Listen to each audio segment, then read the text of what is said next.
Aloha family, today's episode is brought to you by 5 and 7 Tactical Solutions. They are the premier team for tactical services and training.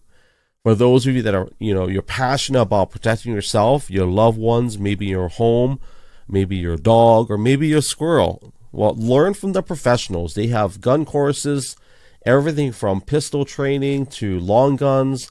For those of you that want to learn on concealed carry combative courses, they have that as well. If you're a security guard, if you are in Hawaii and Arizona, they have the license courses available for you as well. For those of you that are not comfortable carrying a firearm, they do have self-defense from Women's Defense Tactics, electric gun taser training. They also have active shooter response courses as well for schools, businesses. And if you are a VIP, they do have executive protection services as well. 5 and 7 Tactical Solutions LLC.com. Be sure to mention gLO 808 and they will give you $25 off of any services or package. Mahalo for your. Today's episode is brought to you by Noah's Beard Oils. For those of you that are trying to grow out your Fu Manchu like myself, or you're doing that whole Sasquatch Pacific Northwest look, well, go to Instagram.com/Noah's Beard Oils. Everything you need to moisturize and also just to freshen up. I have 2 bottles myself. I have a bottle of Fresh and also a bottle of Calm. So if you want to look good, go to Instagram.com/Noah's Beard Oils. They accept Cash App and other types of payments. Don't forget to use my promo code gLO 808 for free shipping off your entire order. To whoever may need this nugget of encouragement, things will be alright, so quit your worrying. I get it, the odds can stack back against the wall, but if you consider it such, no, you'll stand firm. Yeah, so we are live. We are live. My wife was just live. She said we should make a shirt, Pacific Northwest Sasquatch, or something to that effect. We are live. We are live. We are live on YouTube, Twitch, Kick and Rumble, and of course X, Twitter, for those of you that refuse to use a single syllable for our social platform. But we are live. This is gLO Sessions Live, lack of knowledge. So that's what we're going to talk about. There's a lot of things we're going to talk about. If you don't know who I am, my name is Brother Greg, aka the real Greg Lopez on social media. That is my handle. Some people call me gLO. Nobody really calls me gLO except on Twitter, I think. Everybody else calls me Greg. But anyways, this is what we do. And we are super late as always because we're operating in Hawaiian time and we slept in this morning, so it was nice. But we are going to get on a schedule eventually once we get our sleep.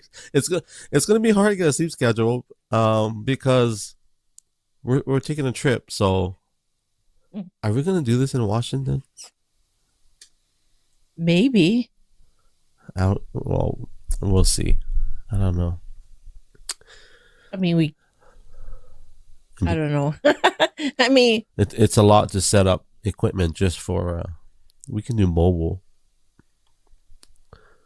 Oh, you guys you ready for you ready for camera? In a few minutes? Yeah. I can talk. Shoot. And let me get, if you know what I want to do? I want to do a, what do you call those when you do impersonations? Is that what they call it? Impersonations? Are you impersonating somebody? No. Well, I want to do so for those of you that are on all the other platforms, but X, so Twitter/X has a social audio feature and it's called Spaces. And it, how should I put it? It's like you're in a room with people talking, but you can't see who they are, just generally speaking. Mm-hmm. But it's an audio experience, so people can multitask. I've heard people use the bathroom. I heard people cooking food while they're talking. It's kind of unique. I'm not a big fan of it initially, but I use it for for various reasons. But one of the things I want to do is do impressions. I can do 3, not really good, but I can do 3. So I wanted to do like a improv or I guess it's comedy. I don't know if like a talent show, but not really whatever. I don't know what I'm talking about. but something like that. I want to do where people can come in and practice. Yeah, that's what coming in and work things out. They can practice their we may do it today just to see if we'll get anybody to jump in. So if you're on Twitch, Kick and Rumble, and YouTube, and you want to be a part of that experience, you got to follow me on my socials. It's The Real Greg Lopez on Twitter. I guess it's like a support group for those who be nice. No, I'm not being mean, but it's a place where you guys can practice your, your impersonations in a safe place. Yeah, you guys encourage each other. We hope it's a safe place. Depends on who you let in. Yep. I got flagged by Twitter. I told you that, yeah. Mm-hmm. Somebody flagged me, whether it's I didn't flag myself, but I got flagged the other day, and I don't know what it was that got me flagged on Twitter, on X, but they are throttling my engagement until the investigation is done. They gave me access to some of the features. I really don't know, because they don't really communicate in clear terms. What happens is that they locked me out of my account, and then they tell me I got to verify who I am. So I did that. And then they say that you may be flagged for, and then they give you a whole list of reasons. They don't tell you exactly what it is. Like they just give you a whole broad explanation of all these things. So not quite sure what that is. It could be somebody had maybe flagged something they did. I don't know.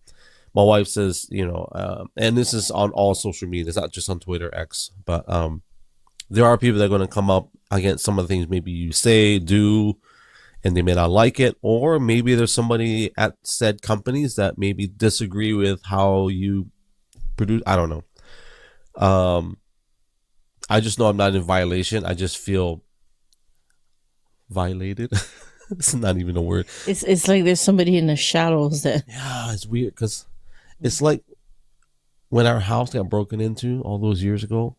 It just doesn't feel good. I mean, it's not going to ruin your life or anything. It just doesn't feel good. Like, it's like, how dare they break into my house and take my speakers? It's like you have a secret hater. That's what it. If that's what it is, like, I don't know. Like I said, that's what it seems like. Yeah. It's just strange. Yeah. And I think, yeah, I don't know. The problem with Elon buying Twitter X now, and they're being aggressive in building a platform, is there's a lot of money that I think they were throwing out. And so I imagine there's a lot of people that take advantage of that. And part of that is there's no clear roadmap for people that are content creators that want to monetize themselves. Yeah. So I think people manipulate maybe those things. But that's what happens when you don't have they'll try all types of tips, tricks. Well, and there's this thing that if you are, it's like a child and being disciplined, right? In order for you to change your behavior, to change your way, or even working at a job and you get disciplined for something, you kind of want to know what you need to work on, or what needs to be changed, or if what did I do wrong? Did I say something that I shouldn't have said? That kind of like I put on music that is not copyrighted, but what do you call that you can't use? It's like stuff like that. Or did I use music that I'm not supposed to use? Or whatever the case may be. Just saying that there should be some sort of guidelines, metrics. What was the word? Some sort of something that tells me that, okay, this is what you did, this is why you're in violation. Like,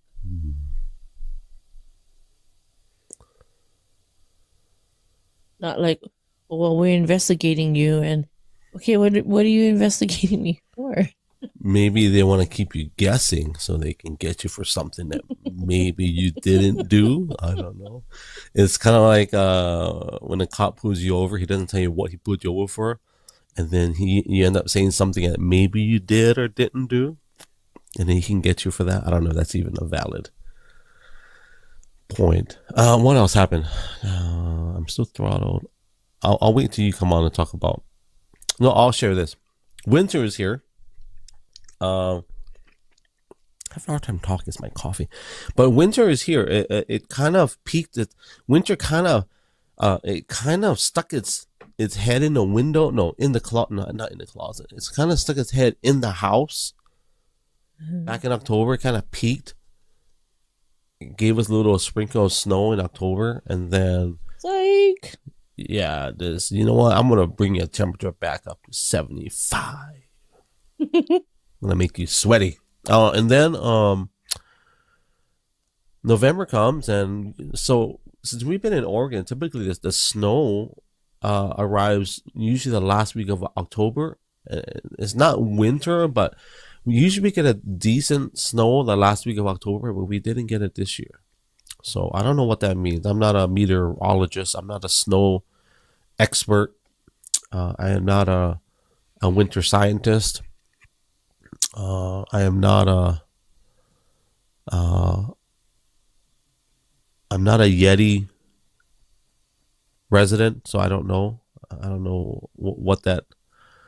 You know what I learned about Theo Vaughn? This is funny, and I'm learning more about him the more I listen to him. He's actually writing out jokes while he's doing his podcast. I should write jokes like that. Because he was on Joe Rogan the other day or last week, and Joe Rogan he's so gracious. He tolerates it, but he's writing out jokes while or working out his material while he's in an interview. I think it's genius. So, anyways, yeah. So yeah, winter is here. 3 days ago. Is it 3 days ago? I drove in snow and I live streamed it live. I live streamed it live, or yeah, I did it live. You did? Yeah. How am I seeing it? From Bend to La Pine, Oregon. So for those of you that are familiar with Oregon, Oregon's got what we call the PNW, right? Pacific Northwest. That's where all the riots and Black Lives Matter. It all happened over there. For something about the Pacific Northwest. I don't know what it is. It's like the worst weather to want to do stuff. Like, maybe that's why it attracts. Maybe it's just that area. People are, going through stuff in that weather. The weather is. That was Pink Panther, yeah. Yeah. The weather. How is the weather? Yeah. So, anyways, Pacific Northwest. You get your Seattle people. You get your Portland people. I think Portland and Seattle are like brother and sister. It just depends on. It just depends who's in the election cycle. Fortunately, this past election, those two cities were behaving, but the president's not in yet. So, that's funny I said it like that because the president's not in yet. The one that's sitting and the one that's coming. But you know what's funny? I was watching it. Biden I think he's the happiest he's ever been in a very long time. For whatever reason. Are you ready to get on camera? Yeah, I can. Okay. Check this out. All right, let's put you back. There we go. Ladies and gentlemen, my beautiful wife, Emily, the pride of Hawaii. What was I going to say? Oh, I'm sorry, I missed some comments. Wait. What? We have a friend. We're friends on we're Discord friends. we have this really cool, I'm gonna say, clique of people, and I'm not on there every day like how Joey. So Joey, a couple of years ago, we formed what do you call that? I'm gonna put her on screen. You can see her. She's an old school periscoper. It's a friend, yeah, it's a friend group, and we've got all walks of life. We've got a couple of homeless people in this group. We have a couple of business owners. No, I'm serious. We have a doctor. We have a couple of engineers. But the one that gets me is a homeless guy. I don't know how Joey got the homeless guy in there, but hey, it works. Okay, doctor. Yeah, oh, hello, doctor. Hello, doctor. What is that from? That's from Raptoy. Raptoy. I'm gonna pull up the Discord group so I'll read off some names. Who's homeless? Hold on. Just hold on, Nikki. Hold on. I'll pull it up. Who is a homeless person? I can't. Hold on. I can't find it. Who's the homeless person? Hold on. Let me pick on somebody real quick. It's not Prison Mike. What? That's his name. He's in prison. Yeah, he's in prison. Joey's not homeless anymore. Joey was homeless. What? He was homeless for a little while. I'm just kidding. Noah's definitely not homeless. Noah is. So, anyways, all these names I'm throwing out, these are all the old school Periscope peeps. And then when Twitter. You know what? That's right. So Nikki is on our Twitch for those that are wondering.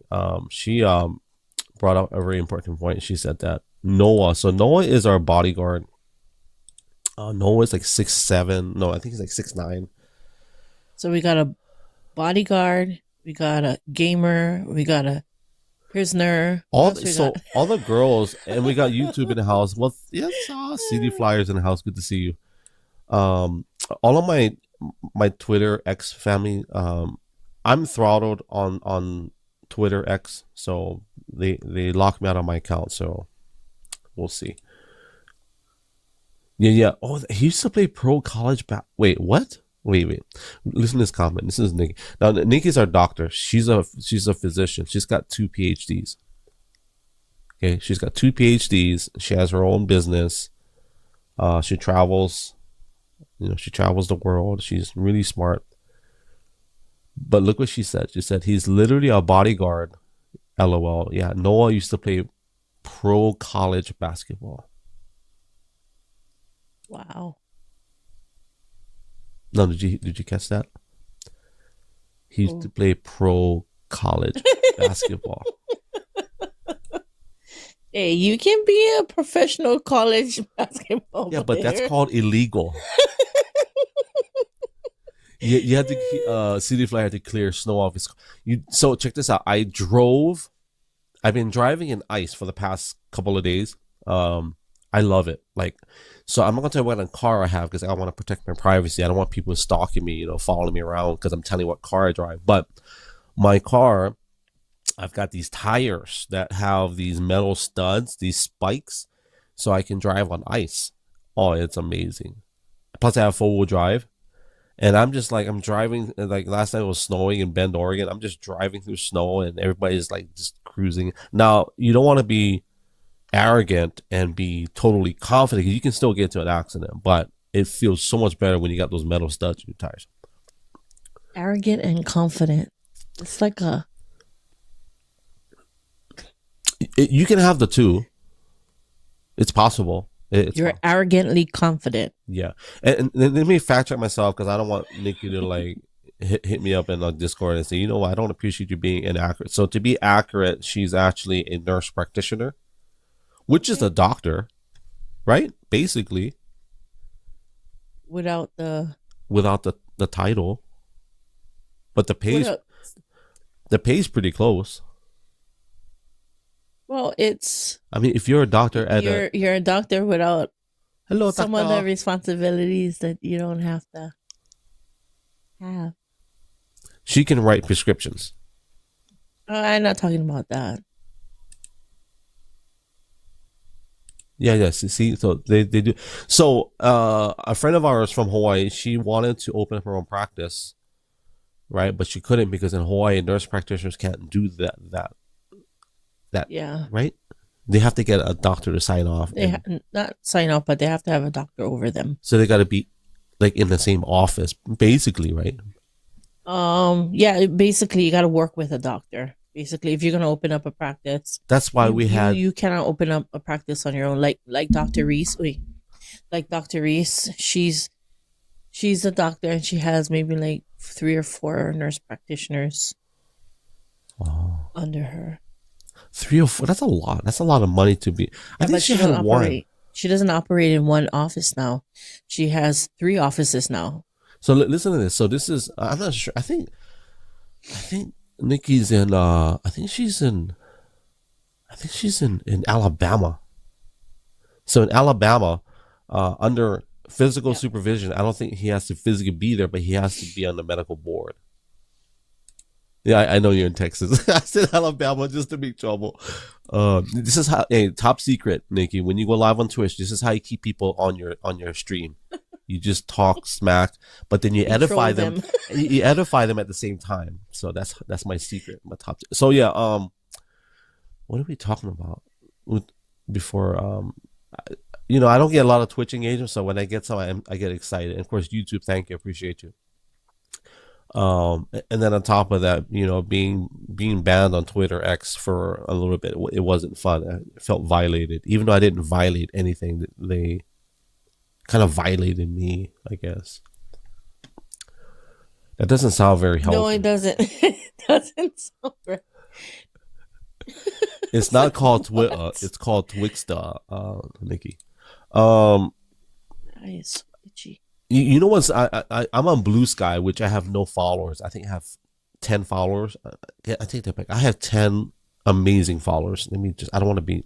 That sounded not nice, but Blue Sky is like Twitter of the old days. Yeah, but so Blue Sky was founded by Jack Dorsey, who founded Twitter. He did Blue Sky. Here's the funny thing: when Jack Dorsey did Blue Sky, I think he did it because he felt bad of what happened to Twitter. I was still in the thought of Twitter of the old days. Yeah, so Twitter of the old days, you could only type X amount of characters. Now you can literally write a whole book on Twitter, and you can market. I mean, I don't know. I think that's fine. But yeah, the Blue Sky is kind of new, but before it was just invitation. And so, anyways, he created Blue Sky. And is that a helicopter? Sounds like a motorcycle. We have these headphones on, and so we hear every little nuance. Can you? I don't think our audience can hear that. It sounds like an ATV. Hey, I'm gonna play an ad real quick. Since I got Nikki in here. Hey, tell me what you think. She can't hear. So check this out. I made this for Noah. This is just for him.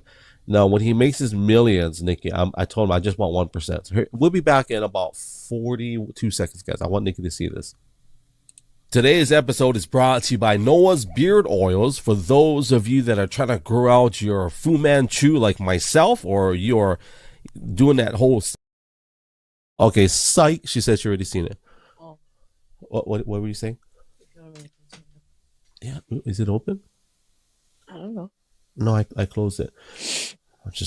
I was just trying to show off my ads. That's all. But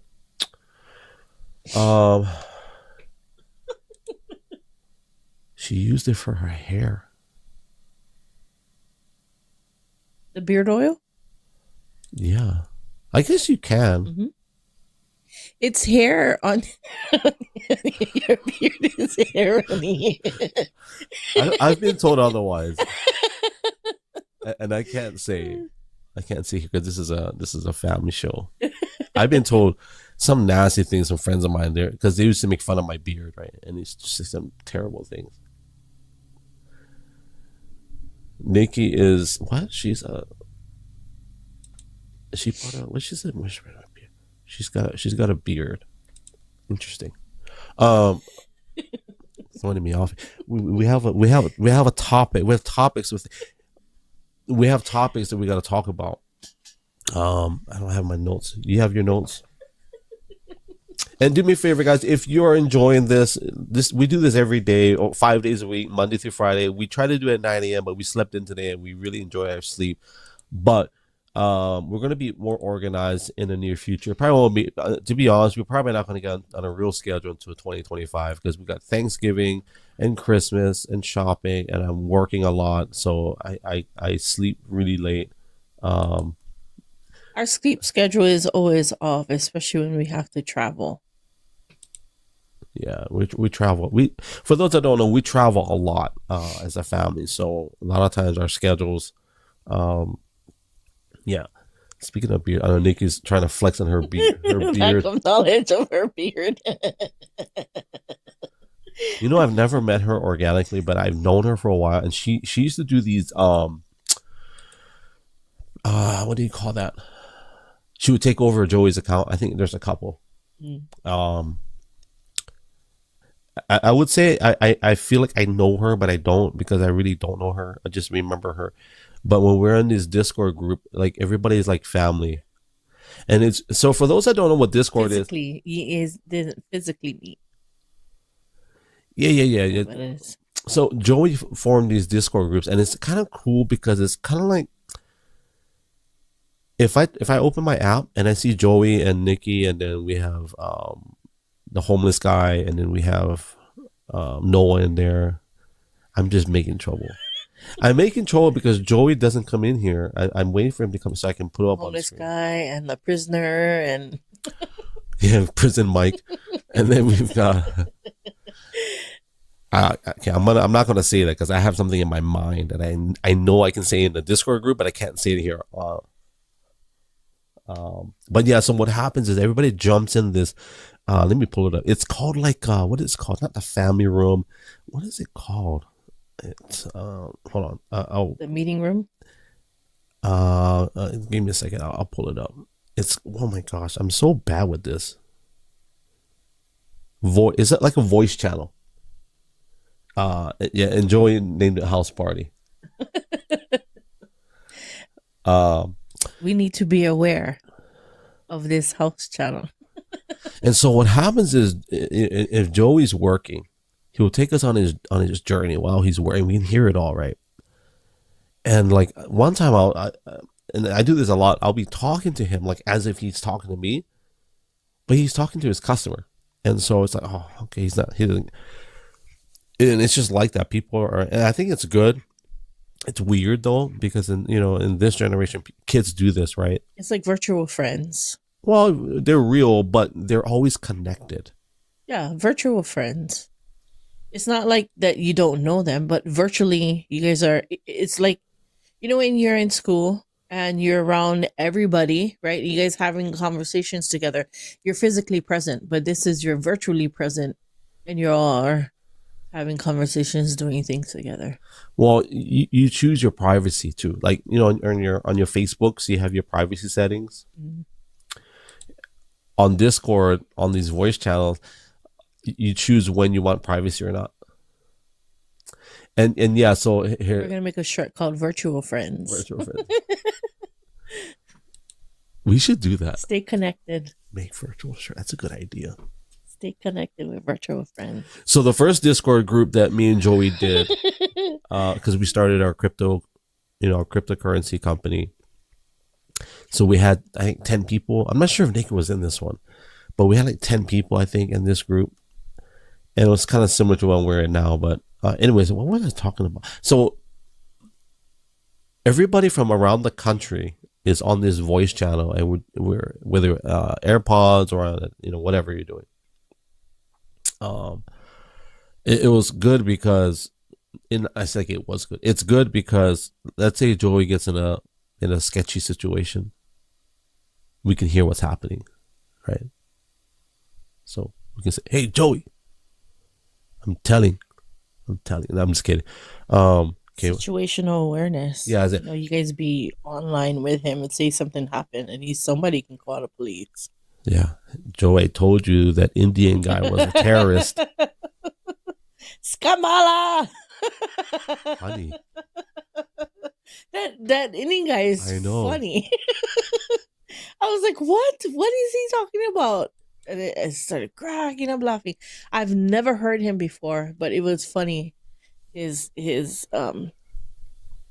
joke or his presentation or whatever. It's funny. This is a good segue to what we really want to talk about. Nikki's like, hey, she's going to give you her address and call 911. So one of the things I want to talk about is there's a Lady Wells 44 on Twitter on X. She shared a post about being at Walmart, and there was a sketchy guy. I don't know if he was perving on her or if he was, you know, serial killer. He's a serial killer. He was serial killing. You sound like the Grinch. The Grinch. Sure, killer. You know, it's funny when we go live. I don't know how to talk. I'm a great public speaker. You are. But when it comes to when I do live streams, it's funny. I enjoy it.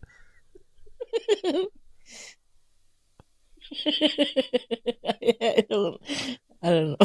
You know, here's a okay. So I want to look at you now. For those of you in the live, one of the things I learned about public speaking. So if you don't know what I do, like, well, obviously pastoring. I've done a few public speaking events where I didn't get paid for it. I just did it because I'm trying to build my following. But I adopted this public speaking tactic, and I heard it from someone. I'm not sure who it was, who said it, but for those that don't know, I met President Obama back in whenever he retired, and one of the things I remember is that when he does public speaking, he stutters a lot, but then if you meet him in person, he doesn't stutter. I found that interesting. You'd be nervous. No, but I think it's intentional. That's how I feel. So I started to adopt that. I don't know how you can intentionally stutter. No, so that's my point. I started doing it on purpose, and it's not that I say, "Hey, stutter now," but when you trying to let me think of a picture. Hey, stutter now. Now. Stop it, honey. But how should I put it? It's kind of like, you ever put your oh, this is funny. This is funny to me. Check this out. I don't know if kids will understand this, and I don't know if girls will understand it, but guys do. So this is a funny picture because this is something I remember as a kid. So I used to always tinker with my bike, right? Because we couldn't afford. Growing up, we didn't have a lot of money, right? So I had to do all these tricks to make my bike a trick bike. So anyways, one of the things I used to make my seat, I don't know why, but the seat would go like this, right? Because when you would ride, if you do tricks, you got to have your seat at an angle. But then I didn't realize that you should actually make your seat low, but I had it high. And so when I adjusted it, it wasn't low enough, and I'm doing a balancing act, and you know, my guy parts are like trying to negotiate, hey, which side are you gonna be on? Because you can't stay on the left. You know, I'm not trying to be inappropriate, but I'm being honest. Like, as a kid, I'm like, I'm in pain, and I'm trying to balance myself, but then because my feet can't touch the ground, so trying to like, my feet are like trying to, because you go like this, right? Oh, this is such a funny memory. I actually remember, and I'm trying to balance myself, and because the brakes, I didn't know how to, anyways. I just had a funny memory. Oh my God, this is when I was a kid, and just trying to navigate to where I can balance. Now I realize that all I had to do is push on the brakes or just get off the bike. But that's, so connecting the dots to the public speaker, I think that's how I think it's maybe it's attention getting. Because if Obama stutters, like, remember we couldn't stop laughing. He goes, if. People make some great videos. It don't matter what it is. Like, if you know a public figure like said something, it's like, oh no, that's gonna be a meme, or that's gonna be a GIF, or that's gonna be a video. Well, with AI, they can do anything. But So yeah, going back to the stutter, I think he does it on purpose because it's kind of like if people are not paying attention, for example, you can do one or two things. You can walk around, right? And you can make them uncomfortable so they have to notice you. In his case, you can't do that because you're, for security reasons. So you have to find ways to get the audience to stop looking at their phones or to pay attention. I think the stuttering is something that's what I might be wrong. I don't know. I would think if I sat there for an hour listening to somebody who constantly stuttered, that would annoy me because it's like, just spit it out. No, see, I don't think he does it all the time. And of course, Nikki starts singing randomly. That's what she does. So I guess as a nurse practitioner, you can also teach, I'm guessing, if you want to, right? You can do teaching gigs. Yeah, because even as an RN, you can still be a teacher. You can be a professor And get side hustle money. I call that side hustle money. Yeah, so like the school that I go to, you have to have an MBA or a PhD to teach business. You should do that. Nikki says she was considering doing. You should do that. Do it now. Do it now. Yeah, do telemedicine. Yeah, telemedicine aside, clinic part time. Yeah, you should do telehealth. That's what That's what Terry does. So my cousin Terry Lynn, we did a podcast with her. She's a I sounded funny. She's a clinical psychologist, and she has licenses in Nevada and Hawaii, and then she does telehealth. So, yeah. I think one of the worst schedules for nurses is when they work in the ER. Would you agree? I don't know. I'm not a nurse, so but I don't know. I mean, I like the ER because the only thing that I don't like is just is when there's a lot of downtime. So it just it just depends. Like I like working the night shift. I know day shift is like super busy. Night shift can be really busy as well, but the downtime can be crazy. So Nikki did 312s, which we all know is not 312s. It's literally 324s because you don't do anything those 3 days because you just sleep. I like the 312s because you got 4 days off. But I know the work schedule is 12, but when you get home, you don't do anything. You're just so pooped. You're just a potty pooper.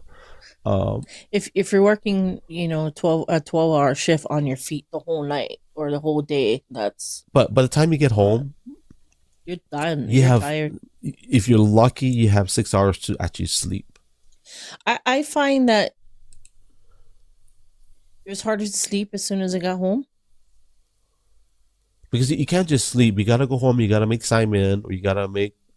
Well, you gotta watch TV. Like debriefing. Yeah, basically like debriefing yourself. The only thing that would make me really tired is if I had to work on a psych ward.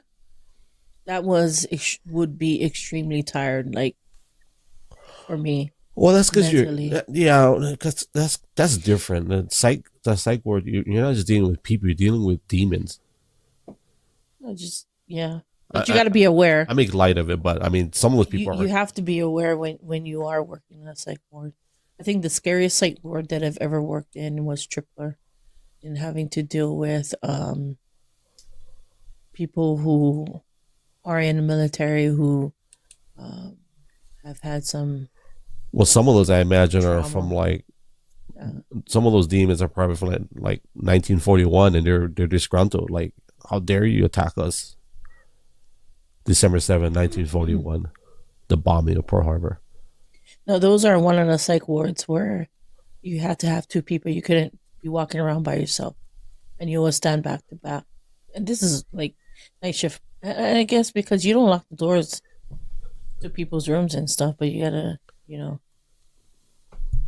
be aware and you gotta be careful too. Listen to what Nikki says. She says they would always try to take advantage of her authority-wise because she doesn't look authoritative. Is it authoritative or authoritative? Authoritative. Yeah, she spelled that wrong. Just want to call her out on that. Funny.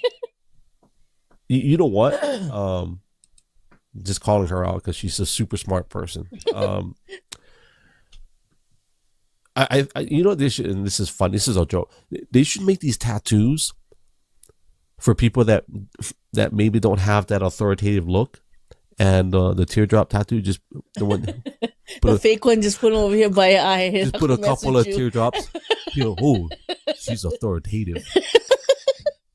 She ain't messing around. She must have been locked up since she was 16. Okay, so being aware, we are really sidetracked. So going back to the lady, she talked about Walmart, how this guy was perpetrating, creeping out on her, or whatever the context was. You were talking about Hawaii, how you guys got to hear this story. I'll have my wife share this about the kids. You remember you talking about the kids, yeah, in Walmart. If you guys haven't heard this story, check this out. Can you share with them the details of that story? Because I remember we were talking about it years ago, and we just talked about it again today. Right. So I'm always aware of my surroundings, and I think that was the one thing that my dad always taught us, is to always be aware of where you're at and who's around you. The things was, I didn't think much of it. I was walking, I think it was both of my daughters was with me, and we were walking in the aisles, looking for the stuff that we needed. And, I didn't catch it till afterwards, because, I'm aware without being aware, if I can say it that way. This one guy was in the aisle with us, and it was in one aisle we were looking at, and then we kind of bypassed each other again the second time, and then we were in another aisle, and I just kind of looked at him like, he's in the same aisle again. But I noticed in his back pocket he had what do you call it, zip ties in his back pocket, and I thought, well, that's pretty strange for a guy to be walking in the store with zip ties in his pocket. Okay, and first of all, he had on what looked like he was riding a motorcycle. So I'm thinking, okay, if you're riding one motorcycle, what you doing with those things in your pocket, right? Because you're in the store now. I'm like, okay, well, that's kind of weird. And then we went down another aisle. So if I saw him in one aisle, and then it didn't seem like anything, because in the next aisle I saw him again, and there was like 2 aisles down. Like, that's kind of familiar, right? And then we walked past each other again, and that was kind of like, okay. And then I walked down an aisle like 5-6 aisles away, and I'm thinking, okay, this cannot be coincidence that we walking down the same aisles again. But this time it was like from the first aisle to like the 7th aisle kind of a deal. And I was like, so I told my girls, I said, stay next to me, don't you move. Wait, where was I? You was somewhere else. You was looking for something. And so I told my one daughter I said, call your dad. So she grabbed her phone and she said, because certain places, sometimes the phone doesn't catch. So she said, I can't get him on the phone. I said, okay, well, call him again. I said, stay here, call him again. So we said, yeah, and I'm just I'm looking at him now, because I'm like, I want to make you know that I am aware that you stay in the same aisle with me, and I'm looking at you now. And then so basically you were telling, you see this right here, bro? I Yeah. get the teardrop right here. I see you, bro. I get that teardrop. See my teardrops. So then, so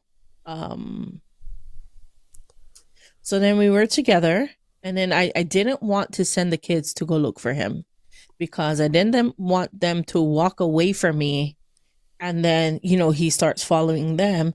So I walk into another aisle, and this time he get one friend now.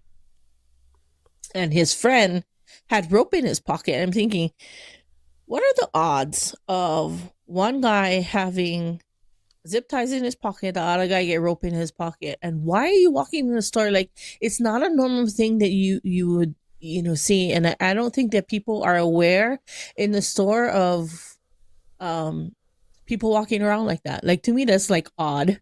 And I'm always looking, and I'm always looking at people like, I'm just always watching people. But the weird thing was those things in their pocket. So then I said, let's go, let's start looking for your dad. So we started walking, looking for Greg. And then do you remember the nationality? What they were? I can't remember. Because I started calling him, but his, my phone was ringing, and I don't think his phone was ringing. So if I'm calling him, like, my phone will ring. And but this is Walmart. And he can't even pick it up, because he said, because as soon as I saw him, he's like, I was calling you and you didn't pick up your phone. He's like, well, my phone didn't ring. This is where the conspiracy happens. Isn't it funny that every Walmart always has something that's viral worthy? There's just always funky things happening in Walmart. Well, so I want to say that that the guy wasn't following me where I was walking. Like, I was walking. So if I'm in the aisle, I come out of the aisle, and there's two ways going down, right? So if I'm in the back side walking down looking for Greg, now he's on the other side making like he's looking for things, but he's not really following us. And then when I found my husband, I seen him come up the aisle, but then he walked past us, and I never saw him again. One of the worst things for perpetrators, people that have evil intention, one of the worst things for them to feel is for them to be seen.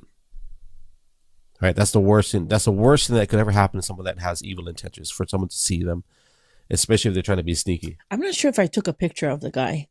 I tried to take a picture of a guy. So, like, my thing is, okay, to be aware of these things, noticing, that, okay, this is not familiar, that we keep going down the same aisles, right? And the things in the pocket. Like, I could take my phone out and, like, snap a picture of his face. I'm not laughing at you. I'm laughing at the comments. Sorry. Just in case, right? Just in case. I'm going to take one picture of you just in case. So in 2024, it's perfectly okay to take pictures of people without their consent, because that's just what we do in 2024. Nikki said that she's had some scary situations in Walmart. I'll tell you a funny story.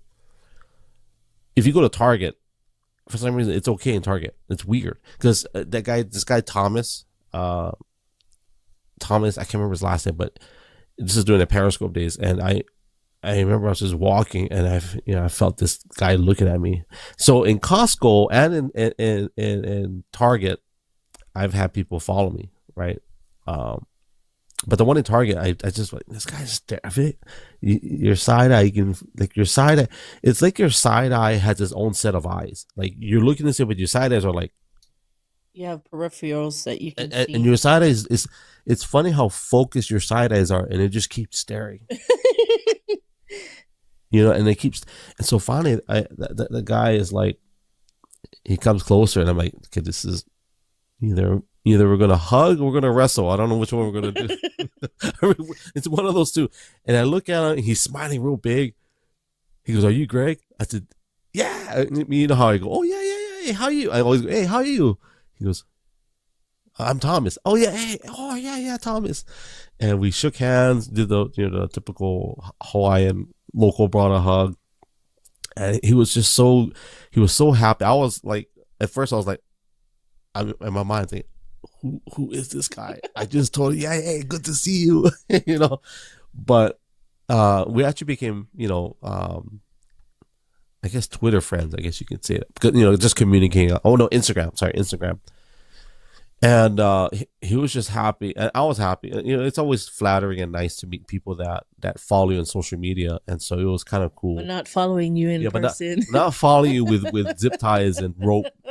So he didn't. Yeah, go ahead. So Walmart, I don't know, for some reason Walmart is that place that it's that place. It's strange. So I don't know if you guys ever heard of Family Promise, but we did Family Promise for the church that we were attending, and it's basically housing houseless people, so that they could People in get on their transition. feet. People in transition financially, housing. Yeah. So that they could get on their feet, and we'd feed them for about a week, and then they do this program for like a year so that they could save up money, and they'll teach them how to balance their finances and stuff, and help them to get placement into Stable home. a stable house that they could rent, or rent. Anyway, so one of these ladies, she worked at one of the Walmarts, and I think she was a manager at one of the Walmarts, and she said, she was saying, to be aware, don't let your kids just walk around by themselves. I was like, yeah, I never let my kids walk around by themselves. And, where I grew up, during the 80s, there was like an epidemic of kidnapping children. And in our area, it was kind of scary because in our area, there was several kids who was abducted. And, where's this? This is in Ever Beach. Ever Beach. But where I lived, there's like 15 kids on our street. So, all of our parents was like, okay, you guys will all walk to school together, which we did. We all walked to school together, and we all kind of, kept an eye out for each other. And say all of us, but I was the youngest. So, everybody kept an eye out for me, basically. But, from high school all the way down, because you can't kidnap 15 kids. You can get one of them. You get the fattest kid who can't run, maybe. But he was in high school, so or you can get the one that walks funny. I don't know what it is, but in our generation there was always that one kid who walked funny. I don't know what it is, but there was always that one kid like.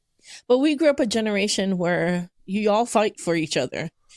Like you don't leave that one person behind. Anyway, so she was talking about, being aware of your kids and not letting them run around the store or whatever by themselves. And she was saying that the latest trend was, and she said she'd warn as much people as she could, that these people would come and bring kids, and they'd use kids to lure a kid away from their family. So if the kids, like met together in the store or whatever, and then they begin playing, and then they'll kind of play hide and seek, and then, oh, come follow me, but the child is not knowing that this is what what the intention is. So basically, it's just separated from mom. Yes, and using the child to separate them from the parent.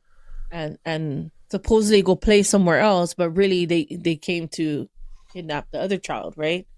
But my thing is like, okay, it's nice to see a kid in the store or whatever, but you're not gonna play with my kid and think that my kid gonna walk away. My first thing, if I see any kid by themselves, even if the parent is way over there, right, and I see the kid here, my first thing is, where your parent? Where your parent? Like get out, not get away. Well, yeah, well, get away from me. Go over there, because if something happens with the kid and you're close by the kid and the parents is over there, like just from a father's perspective, I'm not gonna be held responsible for what happened to your kid. That's your kid. Like get away. Like shoo, Yeah, but in Hawaii it's a little bit different, right? Because it's more of a family kind of a thing. No, that's what I'm in Hawaii. That's what I'm saying. The thing is, it's like, where's your parent? Like, if you cannot find your parent, then we're going to take you to one of those guys to know where. But you're not walking away. Like, my kids know that you're not walking away from me. Oh, what happened? You're not walking away from me. My throat is sore. You're not walking away from me, because then because then you can get disciplined. That's a nice word. So going back to the whole being aware. I can't share it live. I was going to do the video, but I don't know if you guys remember. This is for my viewers, but there was a attempted kidnapping at Costco in Hawaii, of all places, and the girl that was almost kidnapped was my friend's daughter, David Padilla, and me and David, we met over 25 years. Wow, 25 years. No. Almost 25 years ago. We used to work together, and he's a cop now, and he's about to retire in a couple of years. But now it's his daughter that was. And one of the things he said was, "Don't be a phone zombie." So if there's one serious point I want to make today is, don't be a phone zombie. It doesn't matter if you're walking. It doesn't matter if you're in your car. Now, if you're in your car and you look at your phone, lock the door. That's obvious, right?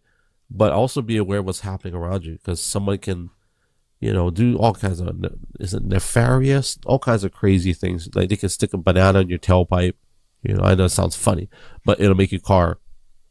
No, that reminds me of choke out. we was sitting in your car. I think we were waiting for you, but I always lock the doors because you never know, people may walk up on you. Well, so happily, a homeless guy had walked up on us, and I think it was Cole in the backseat, and he said, "Mommy, somebody's trying to talk to you." So at first, and I was paying attention to my phone, so I was scrolling on my phone, and I wasn't thinking. I was about to open the door, and I went, because I thought that it was you, because I wasn't paying attention, and so I was going to open the door, and then I looked up and I let go of the handle, and I guess he was like waiting for me to open the door. So I would stop and I would look at him, and I would crack the window at the top, because he backed up so that I could open the door. And instead of opening the door, I would crack the window at the top, and I said, "What?" Like real mean, like, "What?" Like he's bothering me because I was playing my video game. I was so annoyed, but I was so annoyed that he would walk straight up to the window. Did you repent? Because he was trying to open the door at first. Did you repent? No. For what? What if that was Jesus? Yeah, but he wasn't Jesus. There's no way that Jesus would walk up to my door and stare at me in the face and then and go behind telling me, "Mommy, somebody's..." And I didn't even hear him when he said it's somebody. I thought he said was you. So I was going to open my door, and then I would turn around, I would look, and he backed up so that I could open the door, and then I stopped midway and I would crack the window. And then, because it made me think, okay, so after that I put my phone down and I stopped scrolling with my phone. I put my phone down and I just was sitting there aware of what was going on, because you never know, like we had some crazy homeless people, and it's easy for them to walk. Oh yeah, they're not paying attention. I will say, and I'm not making fun, I'm stating the obvious on our reaction. Hawaii has the most interesting homeless people. I will say, we've got people, and I know it's everywhere, and I'm just being proud of our home. Not the homeless people the way they're struggling, but for anybody that's from Hawaii or you've been to Hawaii, as soon as you get off the plane and you go to beautiful Waikiki, you're greeted with the homeless encampments, right? And usually they're wrestling with principalities of the air. They're like fighting with Waldo or invisible animals. They're always arguing, yelling at something. Obviously, that's the drug epidemic. Or I don't know. We have it to himself, or they talk to whoever's talking to them, or yeah, I it's sad, but at the same time, the last time we went back and we got so for people that don't know, here's the rules when you go to Hawaii. This is when we go back home, what we do is every single time that we land our plane, without fail, every single time, we don't care about you if you're a family. I don't care if you're my auntie, uncle, cousins. I don't care if you're my dad. If you're in Hawaii and you're waiting for us to come home and visit, you're gonna have to wait. Yeah. Yep. You're gonna have to wait until we go get our poke from either Tamashiro's or at the last resort Foodland, depending if we're gonna go take poke by the pound. Poke by the pound.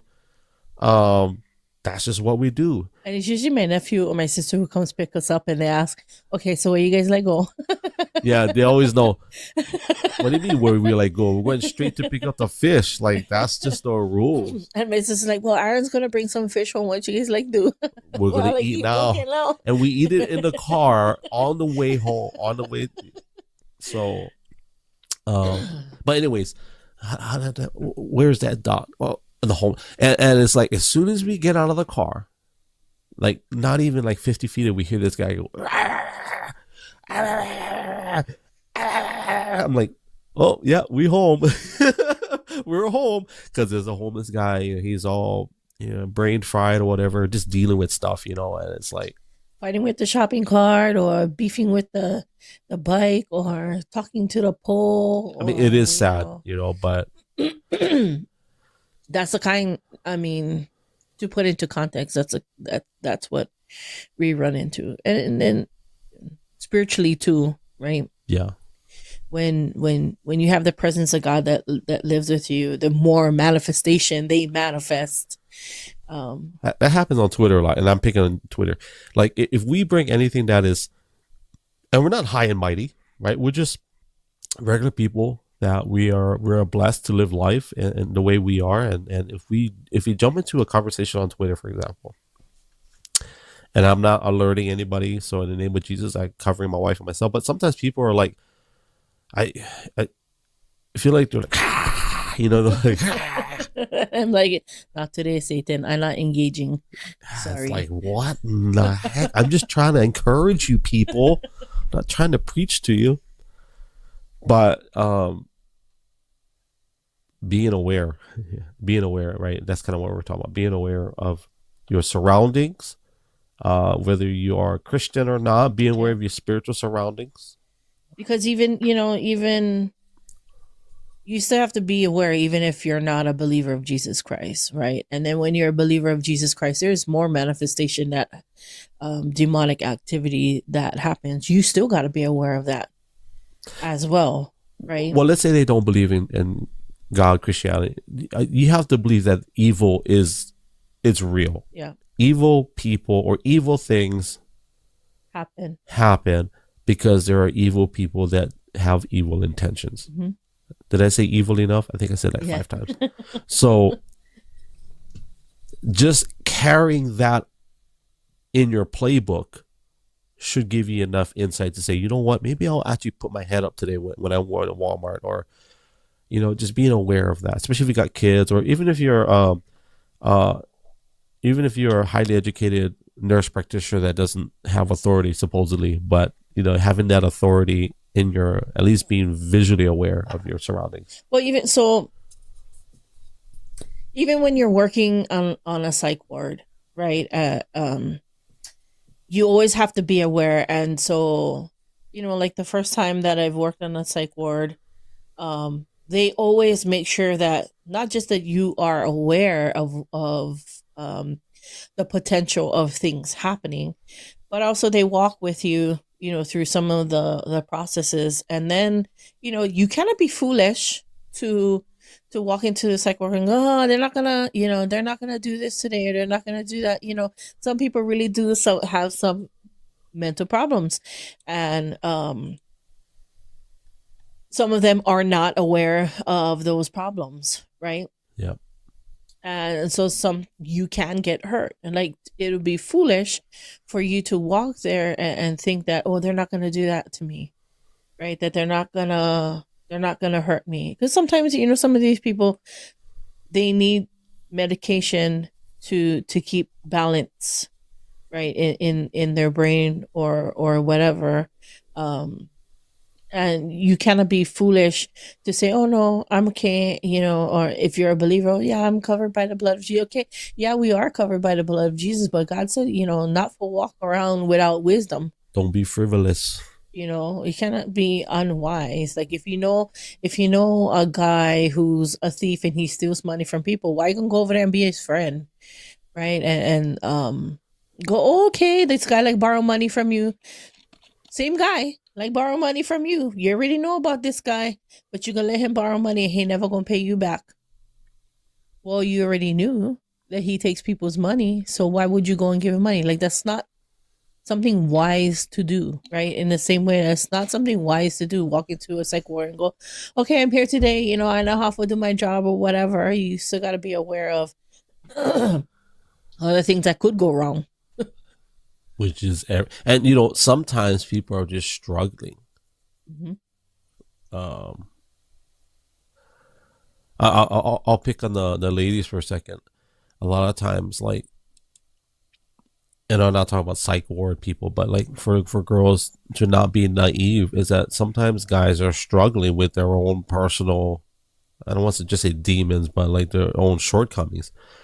If you feel like a guy is following you, for example, like, let him know that you see him. Because a lot of times, if guys are struggling with lust or perv issues, and then maybe they're contemplating, hey, maybe I'll you know, do something silly, right? The minute you let them know, hey, I see you, most of the times they'll shy away. Hopefully, I'll share a story. I shared this with my wife the other day, and I'm gonna get serious now. But there's a person that was following me from this parking lot the other night. I'll just say in Oregon, and in this area that it wasn't really, it was not a low income, well, I guess lower income type of place. And so I guess when I pulled out, I wasn't driving fast enough, and so this person was tailing me, and like, so I pull over and I let them pass, but while they passed me, they almost sideswiped me, and they ride the horn. I'm like, oh, okay. So, you know, it's kind of starting to snow, so I'm just driving and just playing these games. And so we get on the freeway, and they end up getting behind me, and I'm like, you know what, I'm not gonna deal with this. This is crazy. Like, maybe when I was younger and stupid, I would get out of the car and say, you know what, bro, like, scrap. But not even, I never really did that either. I maybe had 2 times where I got out of the car, or 3 times, at least 2, where I would get out of the car to have a conversation, remember? But at my age, I'm like, no, I'm not going to do it. And we're in a different location. This is different. Like, here, firearms are, you know, it's totally legal to carry, conceal carry. And so you just don't know where people are at. So anyways, so I call 911 and I tell them, hey, this is car harassing me, follow me. And it's like, basically I said, I don't want to deal with it. So that the dispatcher, you know, gives me a play-by-play, go here, go there. Do you know where the police station is? So I was, yeah, I kind of do. So she leads me to where a patrol unit is, and he's just waiting in the parking lot. And then he sees me, so I pull up to this traffic light, pull over. So the car that was tailing me doesn't know if they should pull over too, but the light turns green, and the cop is right behind him. So they decide not to pull over where I am, and they just go past the light. Cop, and so the cop follows them. Like, you know, I see the cop, and we kind of acknowledge, but so the cop ends up following the guy. And so I will share that with any late guys or ladies, because I'm not a lady, but some of those things are not worth it. Number one, and you don't know what's really going on, right? For me, I'm like, and when I was on the phone, I told the dispatcher, I don't know, I think they gotta be high, because like nobody does, like, unless you really have issues or problems, like. And then the cop calls me back later. He says, hey, I just want to let you know I followed the person. I didn't pull them over because we usually wait for a violation to make it legal to stop them. So I said, yeah, that's fine, officer. I tell him, I just want to say I appreciate you. Man, I'm just, you know, I said, I'm too old for this. I said, I could have pulled over, got out of the car. You know, he says, yeah, it's probably better to not do that because you just don't know what people are going through. And he says it could go south pretty quick. You just don't know. And so I said, well, I appreciate you. And he told me which. So basically, he kind of pushed him to the other direction of town and told me that's where they went. So I said, well, thank you. I appreciate you. Well, another thing is, you just reminded me, when I was in high school, me and a couple of my friends, we went to Waikiki. Because Waikiki, you know, I don't know, everybody just went to Waikiki. But that's the cruise spot. That's so,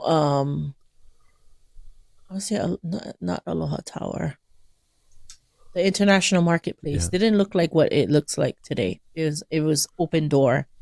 And so not open door, but like open air, never have, ceilings or whatever. Um, but they always had stands all around. And so this one stand, we kind of separated because we was looking at different things. There's kind of like a open market kind of a thing.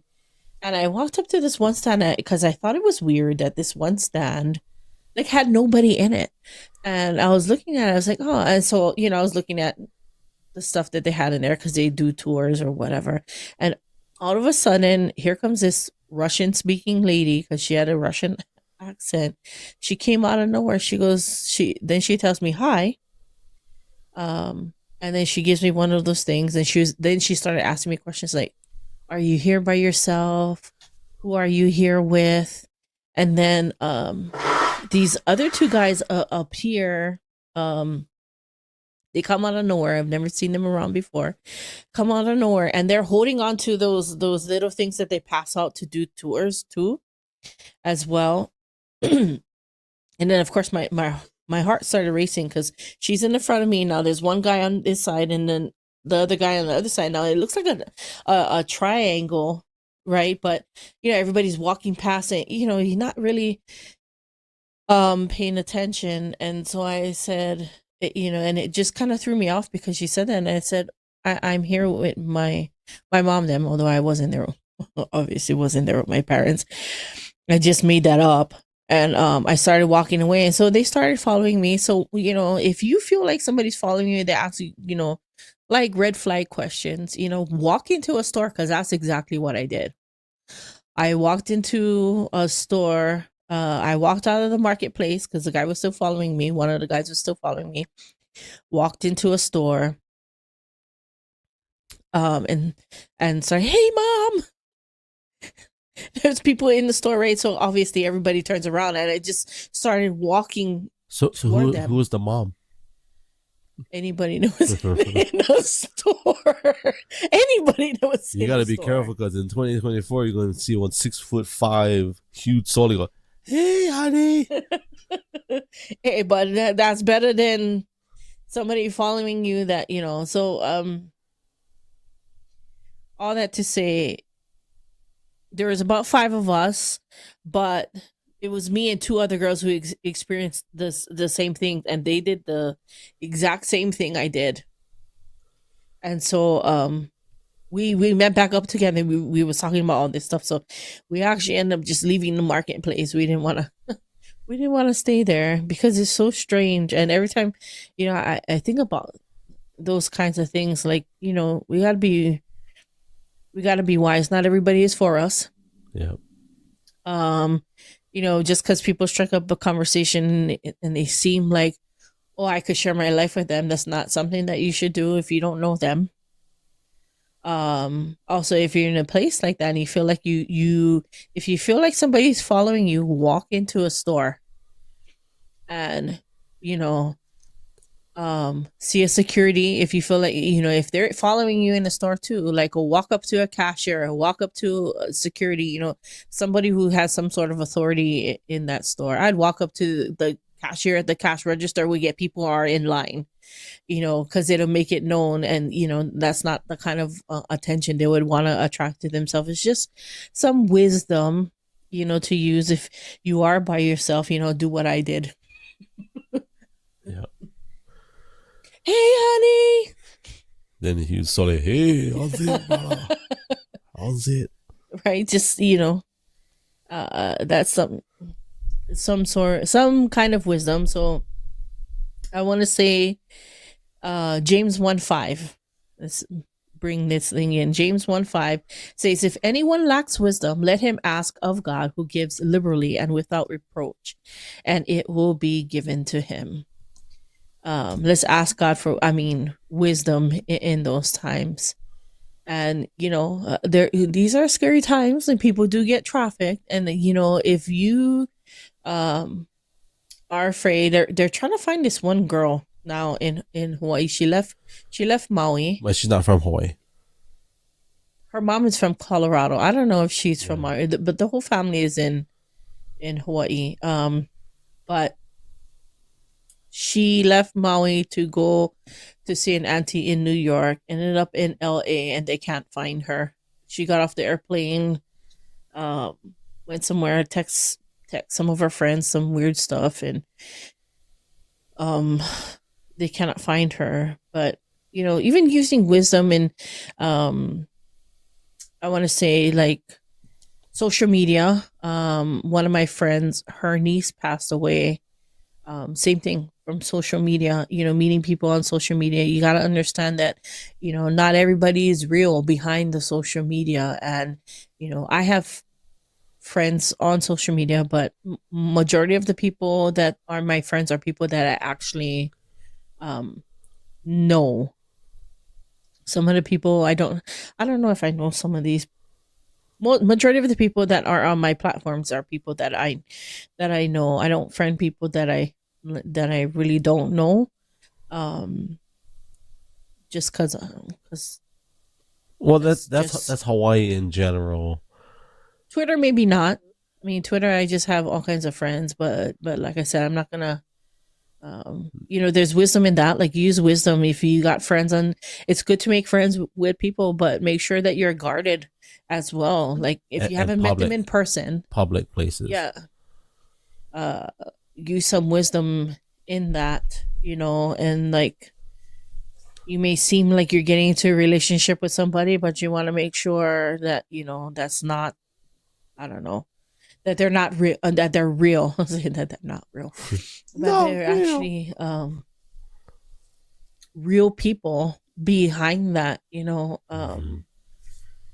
know somebody who got into supposedly a friendship relationship, and then found out that this person is not who they say that they were, and the pictures on their profile is not actually who they are. So wisdom in using social media. Use social media as a tool, not a platform for you to, if you cannot go live and if you cannot see people face to face, that's not a place. I feel like that's not a place for you to get into a relationship. Like, you should be able to see somebody face to face. You should be able to, get to know them. But social media shouldn't be something to where you fully put your full trust in 100% of people that you don't know. Because that's where that's where some of these things can happen as well. And that's for awareness. That's just to be aware. Because even in business, I already knew this already, but even taking some of my business classes, this is some of the things that is spoken about in class as well. And being careful what you're posting. One of the things, okay, I'm gonna share some of this. One of the things that business school has taught me is being aware of what you're doing. So some of these people who hack into accounts and things like that, don't answer. They have this thing, like, some people put this stuff out there as like thinking, we shouldn't be doing this. So there's these like games that you can play, like, what's your favorite place, and what's your favorite TV show, and all these things. Now you're answering all this question, or what year you was born, what month you were born in. Guess what? People who are hackers, this is the kind of stuff that they look for. And if you use any of those things to answer any of your security questions, or use it as your what do you call that? Passwords for like your bank accounts and stuff like that, and you're putting those things out there, guess what? This is what hackers use to get into your accounts. So this is for awareness. Like, don't answer all of these questions truthfully because people are being truthful about these things. I've messaged some of my friends on Facebook and say, hey, you shouldn't don't put those things out there. If you're using those things as passwords, you better change your password. If you use any of these things as your security questions, change your security answers and your questions so that people cannot hack into your bank accounts, your credit cards accounts. And people are not aware of these things. Now there's software. I tried it once, but Joey swears by password managers. And so Joey's an engineer, so The password managers is always changing your It can. mm. I forget. He recommended us to use. So if an engineer who has the biggest brain in that department is telling us to use, and all he does is copy and paste, right? Whenever it's time to log in, whatever the password is given to him, and it's usually a crazy characters because there's no patterns. Well, I'm sure there's patterns, but the patterns are more complex. So you don't have to worry about all those other things that you're talking about. I should look it up and post it. But you don't want people to get, some of those things because they could, be calling whoever. And guess what? Now they have your information. I thought you was going to talk. We're calling to verify this, and this, and he already gave answers to. I thought you was going to talk about those games, and because anybody that plays those games on Facebook, like, man, they're always sending me these like, Emily is a strong character builder. Download now so you can see what you are. I'm like, no, I don't want to know what I am. Or it'll say it'll put you in one of those fancy pictures or something. It'll say Emily is I just got convicted of that. So that it's called name test. It's a that's what game thing called name test. But I felt convicted in that because I feel like there's some sort of like psychic thing behind that or horoscope stuff behind that. It seems like a simplified game, but then just the other day when I was not the other day, the other week when I did it and we were cracking up laughing, the kids are cracking up laughing, and then I felt convicted after that, like, hey, this might not be that kind of platform. So sometimes you think that things are not that big of a deal. Yeah. When they are. Yeah. But that's what song is that? Remember the local song? I'm gonna get you. I'm gonna get you something.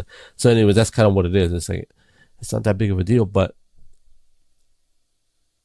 even if let's say it is a big deal, but not a big deal, at the bare minimum, what I believe it's a time grab. It's a one way or another. gonna get you. Who is that? Is that Joan Jett? I don't know who it is. Blonde. Get you. It's a blonde girl. Just like the walk one like an way Egyptian. or another. And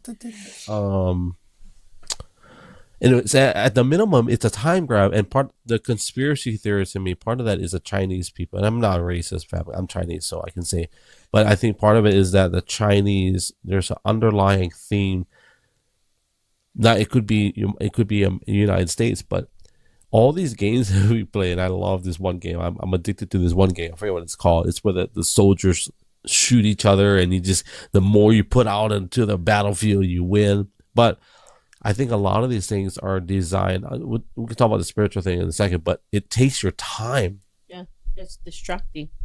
But it makes you unproductive in the things that you should be productive in. For me, I justify because I'm just got home. I'm tired. I want to unwind. It makes me feel like I do that sometimes in class. Like if I've been working in one class for so long, it's like, you know what, I need something to do for me.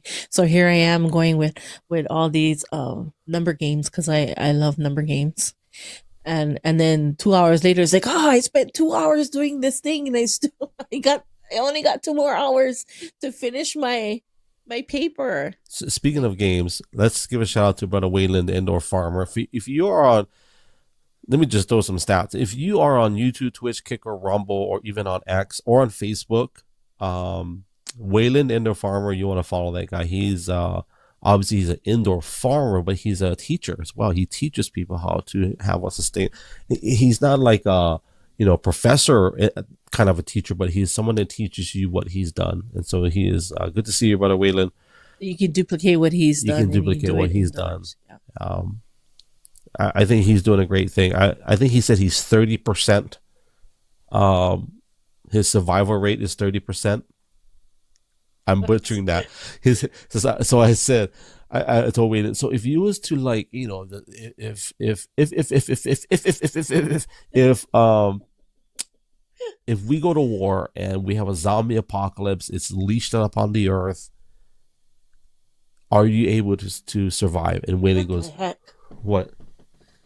Oh my God. Stop that, Gideon. We're live. What the heck? First thing I thought was a mouse. My son stuck his hands on the door. At his head. And this kid, he probably wants his computer. Anyways, before I got distracted by my own son. What were we talking about? So Waylon said he has a 30% survival rate. I'm making this up, but I know that's not what he said exactly. But he says I can kind of self-sustain 30% based on what the type of food and crops he has. So, but anyways, so going back to the game on the spiritual aspect, right? The names that you said, like if they say that you're this person, that person, why is that important to be aware of? Why are we talking about that? I kind of know where I'm headed with that, but I want to ask you. For me, it's confessions. Also, knowing who you are. Yes. Yeah, So, yeah. like, when you look at horoscopes or when people call psychics, to get like some sort of insight, and for us as believers, that's not something that we should be doing. We should actually go to God for insight. Mm-hmm. Because although they can be as accurate as possible, it's not the way that we get our, it's the spiritual side of things, of where we get our information from, right? So you can either only get your information two ways, right? Either you're getting it from the enemy or you're getting it from God. Now, they may be as accurate as possible, but they also can tell you to do all the things that are wrong. Yeah. In how to approach those things. But you also open yourself up for the enemy to come in and, wreak havoc in your life. Like I said, they give you all the wrong approaches, and then next thing you know, you're getting divorced when that's not the intention. That's not what God intended for you to happen, or you're walking on this one road and you're doing everything backwards when that's not God's intention for you. So as a believer, we should always be going to God to get our information. We should always be seeking God's face. And there are things that, what are we looking for, right? If we're looking for wisdom and insight, horoscopes provide a wisdom or insight, like when it deals with like your birth dates, or if you're a Capricorn and all those things. As a believer, we don't believe in those things. We don't believe in astrology, or we understand what astrology is, but we don't get our information from the stars and all these things, although God uses those things is in season wise. So as a culture person, so as in Hawaii, right? If this is the way that you grew up, you understand when you're looking at the sun, the moon, and the way the atmosphere is shifting, the seasons are changing, right? Mm-hmm. So we are able to recognize those things that are happening as far as times and seasons and changing. But using those things to determine what happens in your life at that time, no, that's not correct. Like how they give this prediction of, you're gonna have good luck, and you're gonna find the right love, and all these things. No, that's not where those things should come from. That should come from God. As a believer, that thing should come from God, and that's who you should be looking towards, right? Because the enemy is a counterfeit. Looks good though. It looks good. Sometimes it looks good. The devil's not always. I'll mute. Go ahead. I'll mute you, honey. Go ahead. Rip them, Kaia. Let me take her off camera so she can be graceful. Hold on. Okay, you ready? I'll take her off camera and be graceful. Graceful. Okay, you're off camera. But sometimes the enemy, like, if I was going to be an evil person, right? Let's just say I wouldn't come out with horns and blood dripping out of my mouth and like this gross. The one thing with when we look at scripture and in the Bible, like a lot of the things that the enemy, that Satan comes as, he comes as something very attractive. A lot of times he'll come as something that is not just attractive. Sometimes you can't distinguish what is righteous and unrighteous. He'll come disguised as, well, we can say like wolf in sheep's clothing, right? So that's kind of sounds funny. Like, oh, we got a little sheep, right? But I think for anybody that is seeking a relationship with God and seeking a relationship with the Lord, is really get into the Word. And one of the things, to reinforce what my wife said, was sometimes if we say we believe in God, for example, like, well, who is he? Like, is he really God with a capital G in your life? Or is he a God with a small g, which gives way to other quote unquote gods? Right? And the Bible says that you should have no other gods before me. That's what God says. And what that really means is, if you say that you believe in me, like, where do we place him? And I've been guilty a lot of times in my life where I say I believe in God, and I say I'm a quote unquote Christian, but yet I'll put him on the book on a top shelf somewhere while I go do and live my sinful life. I'll do the things that satisfy me and gratify my flesh, right? And so, if I was to encourage anybody, like, well, what are those, like, if you say you believe in God, who is he? Is he really a capital G God in your life? Or is he with a small g, right? So, yeah, it's bad. I don't know what it is. There was a guy on, actually, I think that's a goat. Bad. Are sheep and goats the same family? Sheep and goats? Hey, Google, are goats and sheep in the same family? According to Wikipedia, while sheep and goats are similar and can be mated, they belong to different genera in the subfamily Caprina of the family Bovidae. I didn't know they can be they can be bred. I've never heard of a sheep and a goat. What would you call that? A sheep and a goat? A geep?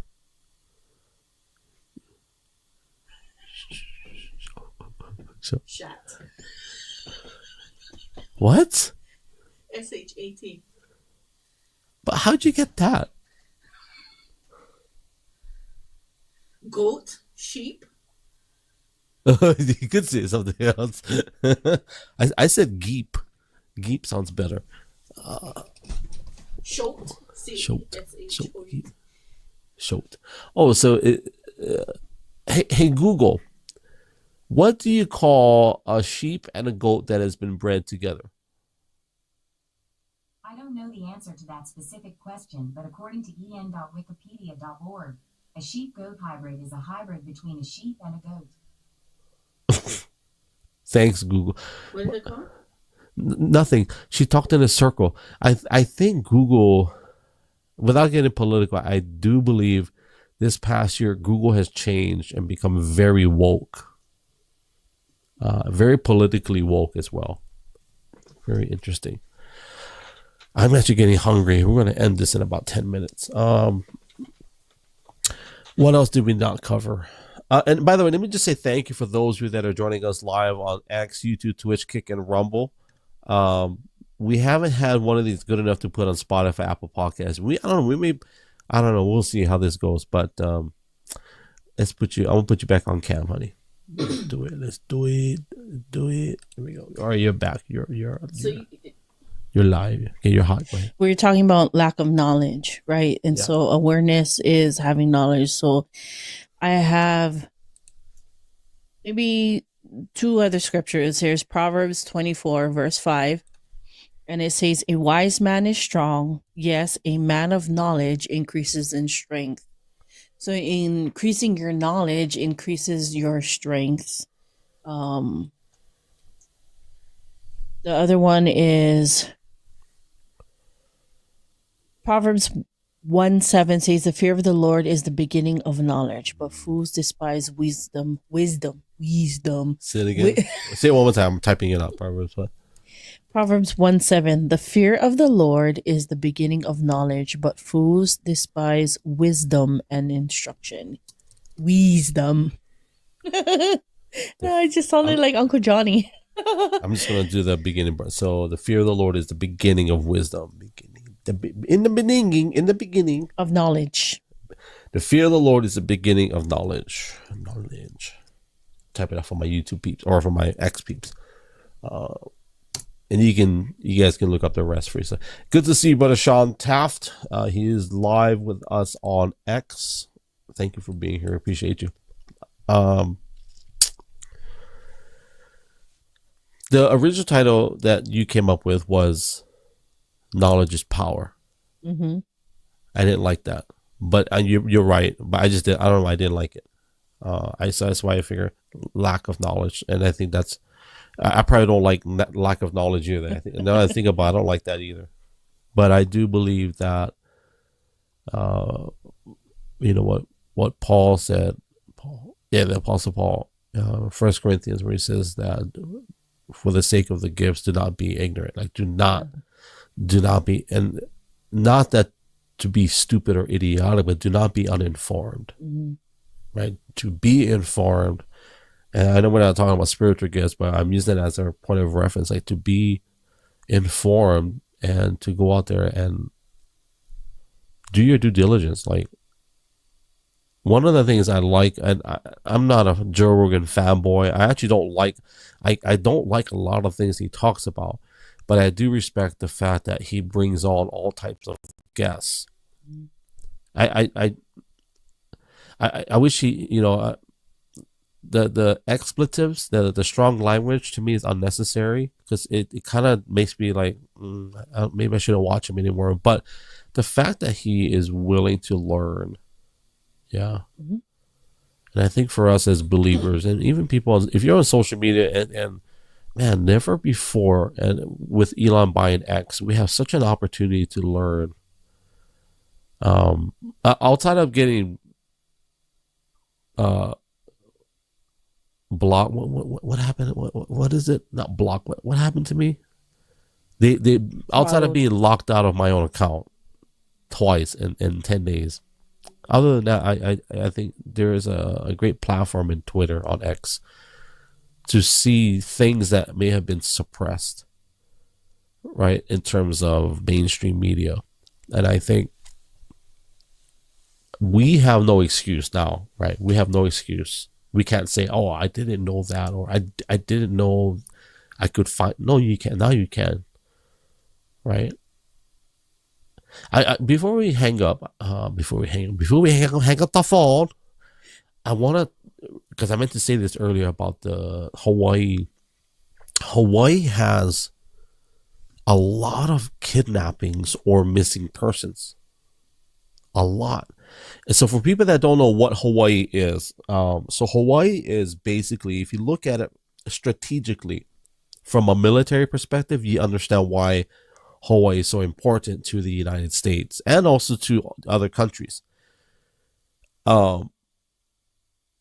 Because it's the last standing position in the Pacific Ocean before you go to the east and before you go to the west, Hawaii is that place, right?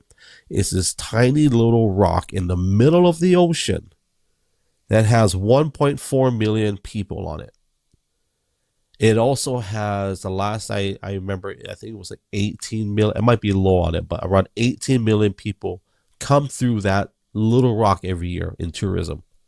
18 million will fly through that and land and hang out. And because of that, there is this presence of evil and good stuff, but we're talking about being aware that there's a lot of stories that I've heard where people come to Hawaii, they can't find them, now they gotta go look for them. But the sad thing is, it's international. Once they leave Hawaii, it's international. You don't know where they're going to be, right? It can be China, Japan, Mongolia, wherever, you name it, and you'd never find them. And that's one of the things I think we prayed about before, but not just keeping Hawaii in prayer, but even that lady, I forget, what was the one you said there? Anna Kobayashi. Oh, she's Japanese? Japanese mix? She look Hapa, yeah. For those that don't know what Hapa just means half, yeah. Half. It literally means half. So she's like Japanese, Haole, or Caucasian. And they don't know. They haven't found her yet, haven't they? No. Let me look it up. Make sure. I mean, because the dad came on. I think it was this morning he came on, but people are passing it around all over Hawaii to people that they know in like LA and whatever, to keep an eye out. Her name is Anna. Hannah, Oh. Hannah. Just not sure whether or not she's actually missing or that so the dad came out. I think the dad came out this morning and he was saying that she didn't go on the airplane alone.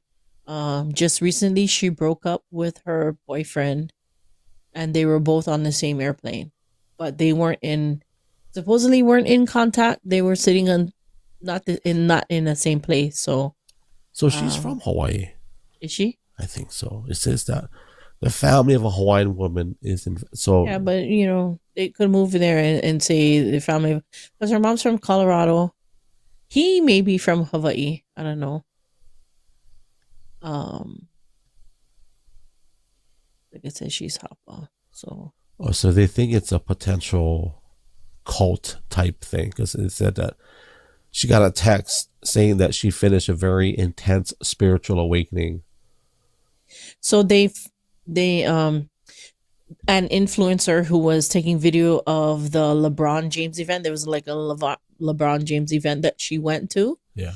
And as he was scanning, you know how you can scan, take pictures, take videos or whatever. She ended up in one of his frames of the pictures. And because he saw what was online, he actually sent the thing into the police. Also, there's footage of her in the airport, Maui. Footage of her leaving LAX. Yeah. And then her phone supposedly went back to LAX. But like I said, she was, I think they pinged her phone at that event. And then with the influencer's video or picture, like capturing her in that one frame, just said that she was there. So I don't know. The dad is the one speaking out. So he was saying, if you're okay, just call and let us know if you're okay. Just, if you're not okay and you see this, just know we're looking for you. Just walk anywhere, going to a store, go somewhere where, there's a lot of crowded people and let somebody know because everybody's looking for you now. So the dad actually flew to LA to go and look for her. There's a whole list of. Did you see this note she wrote? So it's notes that she wrote on a like a notepad, and she wrote down what she wanted to do. She had 11/9 checking the hotel. She should have arrived at JFK on the 9th. Settle in, ease into the Big Apple surrounding area. She had 3 options: go to a folk festival, St. Anne's Church, Jeff Mills. I guess he's a DJ. She's going to see him. She's going to eat at this place called Honey Dijon. And then on the 10th, she says open flow, go off of vibes and bucket list items.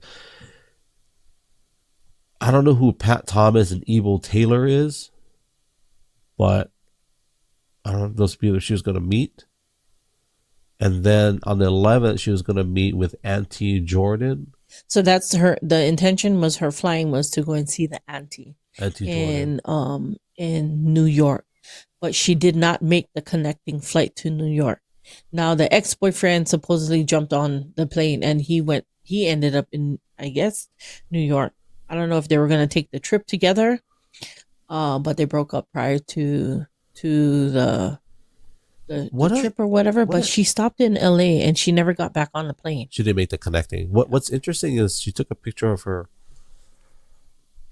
handwritten notes. I do that, but for what purpose? Usually I take a picture of something to share it to somebody. No, I usually take picture of my handwritten note just in case I forget, because I always forget my notes Well, somewhere. yeah, So like if I make a list of, what I wanted to buy from the store, I always forget my list. So I take a picture of it so that that's I a good always have point. a copy of it.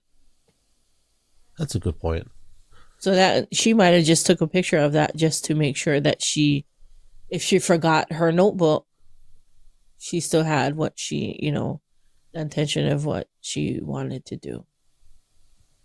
Right. So in the case of being aware, like, like I was saying about knowledge, it's very, if you have knowledge and understanding, you are strengthened in those things, right? So like if you're gonna, I guess, because for me as an islander, and because I grew up on an island is so small compared to where we live now. Like you have access to go state to state to state, right?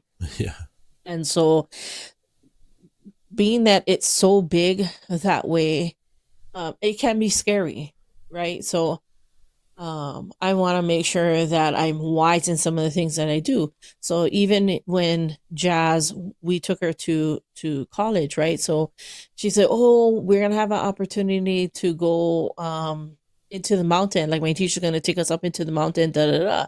So one of the things I told her was, "Well, you better start doing some research of what is in those mountains." You had to remember we're from Hawaii, so there's a lot of things that are that we're protected from, right? We don't have alligators, we don't have snakes, we don't have, predatory kind of animals. Now you need to know what kind of predatory animals there are. You need to know what kind of snakes there are there, or what kind of spiders there. Bears, mountain lions. Be recognize those things. Not saying that you got to be completely Now, afraid and being crazy in those things, but to be wise about those things so that you can recognize. Can I pick up this lizard? Like, oh look, cool. now This we do lizard. have aku birds. Okay, but in those things you want to be wise. In the same way, like if you're gonna go on tour, like for Hawaii, there's a lot of people, and if you're not from Hawaii, I'm gonna say this to you: if you're gonna planning on going to Hawaii, you want to go hiking, you want to go to waterfalls, you want to do all these things, stay on the path. There is a reason why there is a path, and they tell you to stay on the path. In Hawaii, we have a lot of jagged mountains, and we have a lot of foliage, but what the foliage looks like and when you step into it is two totally different things. It may have a big tree or a big bush there, but it could be a 10-foot drop there. So or 300 people died right because of the 300-foot drop. And like if you don't see local people there, then I'm pretty sure that you shouldn't go there. Like the blowhole, for instance. Okay, the blowhole it's always been a problem for people who are not from Hawaii. Or people who don't use wisdom. You cannot, people will climb over the fence now because now they have like a fence, or not a fence, but what do you call that? It's a barrier, but you can walk around from the beach if you want to. But people don't use wisdom when they go over there, and they want to put their face over the blowhole. Like I remember when I was a kid, nothing was there, and we used to go. We had field trips everywhere, but we were always told, don't put your face over that blowhole because there's so much pressure in that stuff. You put your face there, you go up, you come down, that was it. So one of these guys, for his graduation, he wanted to go to Hawaii. So his mom bought him a ticket to go to Hawaii. Guess what he did? He put his face over the blowhole. That thing went blow up. He got sucked in, went down, never saw him again. So do your due diligence and do some research on it, like of places that you can go, and also look up accidents that may have happened, things that may have happened, weather patterns as well. And don't go to a beach if you don't know how to swim and you don't know about currents. Don't go to a beach that has all these strong currents. So if you never swam before, do not go to Sandy Beach. That's one. Waimea Waimea's is another beach that you shouldn't go to unless it's completely flat. Where's the other one? That's Keiki. No, people know that. Sandy's is the one because it's accessible. That you can park right there, and that people don't understand like that. that is the most, I think, one of the most dangerous beaches in the world, not because of the sheer size, but of the sheer power of the waves and the current. Like that takes, somebody dies at least, so that beach claims one life, at least one life a year or every 2 years. And same thing with when we talk about, you talk about the hiking, like somebody dies every year. There's somebody that does something silly that it shouldn't be doing. And so a lot of it can be prevented. And it's not just Hawaii, it's everywhere. People ignore signs and So just use wisdom, wherever you're gonna go. Like I said, Hawaii, you know, um, I lived in Manoa, and I cannot tell you how many times I would see helicopters, fire and rescue, always rescuing people. I'm like, how the heck did they get up to that side of the mountain? Like, because they go off the trail and they end up in the valley somewhere, all the way across the other side of the valley. And yeah, just use wisdom when you're traveling and doing those things, and if you're with a tour, stay with the tour. Don't go off the beaten path, that you shouldn't be on. There's wisdom in that, and like I said, knowing where you're going, and knowing things about an area where you are not from. Like I said, for me as an islander, it's I'll go and research like stuff like if we're gonna go somewhere, I'm always looking and researching some things about those areas, because obviously we don't have snakes, and I seen a snake, and yeah, like if I see a snake on a path, I am not gonna go up the mountain. I'm not gonna go up the mountain at all, because number one, I don't like snakes. Number two, I don't know. I just never been around snakes, and I don't trust them. That's me. And if I see something, or if, like I see a spider, and we're always looking it up. Like me and our kids were always like, take a picture of it, Google it, let's see, what kind of spider it is, and where does it come from, and just because we don't know. spiders are pretty, I will say, I don't like the way they look. I don't think I would want them crawling on me. But I will say spiders versus the roaches. At least the spiders leave you alone. They don't live to like terrify you. Like roaches in Hawaii, it's like they just come after you. Like they know that you're afraid. And when you're afraid, they will not stop. They will keep coming at you. And that's a fact. You look so serious. That's what I thought was coming from up underneath the door. Like I was like, "What the heck is that?" All right, let's land the plane. I think we're good on this. Anything? Anyway, Thanksgiving. That was the gratefulness. Yeah, we'll cover that tomorrow. Thanksgiving is upon us, and what are you grateful for? We'll cover that tomorrow. We got a lot to be thankful for. I'm thankful that I get to eat after this because I'm hungry. My stomach is like, Your stomach is speaking. yeah.